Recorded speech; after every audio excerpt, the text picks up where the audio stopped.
Amani ya Bwana iwe nanyi. Karibu kwenye kutafakari somo la leo. Je, umewahi kujiuliza ni nani aliye na kauli ya mwisho katika maisha yako, au katika kanisa, au popote pale mlipo pamoja? Masomo ya leo yanatupa jibu la wazi kabisa. Katika Agano la Kale, mnabii Isaya anatuonesha Mungu akimvua mamlaka kiongozi aliyekuwa na kiburi na kumweka Eliakimu, akimpa funguo za nyumba ya Daudi. Kile atachokifungua hakuna wa kufunga. Ukienda kwenye Injili ya Mathayo, Yesu anamuuliza Petro, mnasema mimi ni nani? Petro anamjibu kwa imani kuwa Yesu ni Kristo. Yesu anamwambia, wewe ndiye Petro, na juu ya mwamba huu utalijenga kanisa langu. Hapa tunaona Yesu akimpa Petro funguo zile zile za ufalme wa mbinguni. Mamlaka ya kweli yanatoka kwa Mungu na yanatolewa kwa ajili ya kuwatumikia wengine. Mtume Paulo katika barua ya Warumi anashangazwa na utajiri wa hekima ya Mungu, akisema jinsi zilivyo kuu utajiri na hekima na maarifa ya Mungu. Na Zaburi inatukumbusha kuwa ingawa Mungu yuko juu sana,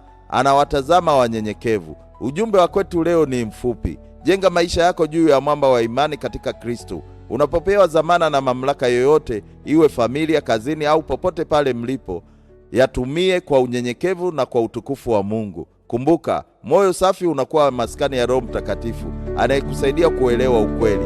Uwe na siku njema na baraka. Amen.